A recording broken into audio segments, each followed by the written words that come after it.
You ever just stare at a chess engine and wonder, what is actually going on in there, inside that silicon mind? Well, today we're going to peel back the curtain. We're going to take a journey right into the AI's thought process. And look, this isn't just for fun. It's about figuring out what it can teach us, about unlocking our own human potential on the board. So, let's start with the big one, the question that really gets to the core of it all. How does a chess master see the board differently than you or I do? And I promise you, it's not about having better eyesight. It's about seeing a story, not just a collection of pieces. And here's exactly what that looks like in practice. A newer player, well, they see the individual pieces, right? There's a knight on f3, there's a pawn on e4. But a master sees a whole network of relationships. That knight isn't just sitting on a square, it's the absolute key defender of the king. That pawn isn't just a piece of plastic, it's a strategic stake, claiming the center of the entire board. And that rook way over on a1, oh, that's a sleeping giant, just a future attacker waiting for the perfect moment to strike. You see, the real secret is moving from seeing what is there to instantly understanding why it all matters. Okay, so how in the world do we make that incredible leap in how we see the board? Well, it all starts by, and I mean this literally, rewiring how our brains process chess information. We have to build the architecture of a master's mind right from the ground up. Now, the key scientific idea here is something called chunking theory, and your brain already does this all the time. Think about it. You don't read letters one by one. You just see words. It's the same thing in chess. Instead of seeing a king and three pawns as four separate things, your brain learns to chunk them into a single idea, a castled king position. The whole goal here is to go from slow, deliberate calculation to just instant, subconscious pattern recognition. It's a total game changer. All right, so once we start seeing the board the right way, we need to learn how to think about it like an engine.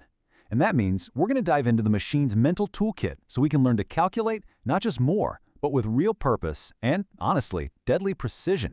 And this right here is the biggest difference between us and a machine. An engine like Stockfish, it can just brute force its way through millions, hundreds of millions of positions every second. We can't do that. When we try, we get totally overwhelmed by all the choices and just freeze up. It's called analysis paralysis. So the lesson here isn't be a supercomputer. Nope. It's to build a much better mental filter so we can find the handful of moves that actually matter. And this is that filter. Think of it like a pruning saw for your brain. Before you get lost trying to figure everything out, you just run through this simple three-step process to find your best candidate moves. You always start with checks. Why? Because they're the most forcing moves. They demand an immediate answer and just shrink your opponent's options down to almost nothing. Next, you look at captures. Can you take something? Can you simplify the position and make your life easier? And finally, you look for threats. Can you attack something important and make your opponent react to your plan? This simple little hierarchy just cuts through all the noise, and it narrows millions of possibilities down to the precious few that deserve your attention. Now, beyond just quick tactics, an engine has this incredibly deep understanding of strategy. And this quote, wow, it is such a powerful way to think about the most important strategic element there is, pawn structure. Your pawns, they're the skeleton of the game. And your big, powerful pieces, your queen, your rooks, your knights, they're the muscles. And it doesn't matter how strong those muscles are, they can only move where the skeleton allows. If you control the pawn structure, you control the destiny of the entire game. Okay, now we're getting to the part of the game where everything is on the line. Let's talk about mastering the final act, the endgame. This is the ultimate test of precision, and it's what separates the amateurs from the true champions. You know, this is a painful truth for so many players. We play the first 15 moves like we're a world champion, and then, when there are only a few pieces left, we just completely fall apart. So why are engines so perfect here? Well, it's because with fewer pieces on the board, the number of possibilities just collapses. The solutions become concrete, they become mathematical, they're absolute. There is zero room for error, and the engine, well, it makes none. So how do we get that kind of engine-like precision? By mastering these core essentials. First up, the principle of two weaknesses. It's brilliant. You create a problem on one side of the board, and right when your opponent rushes over to deal with it, you attack a second weakness on the other side. You just stretch their defense until it finally snaps. Second, you have to memorize critical theoretical wins. These are specific, solved endgame puzzles, like the famous Lucina and Philidor positions. You just have to know them by heart. And finally, efficiency. An engine doesn't just find a win, it finds the fastest, cleanest, most direct win possible.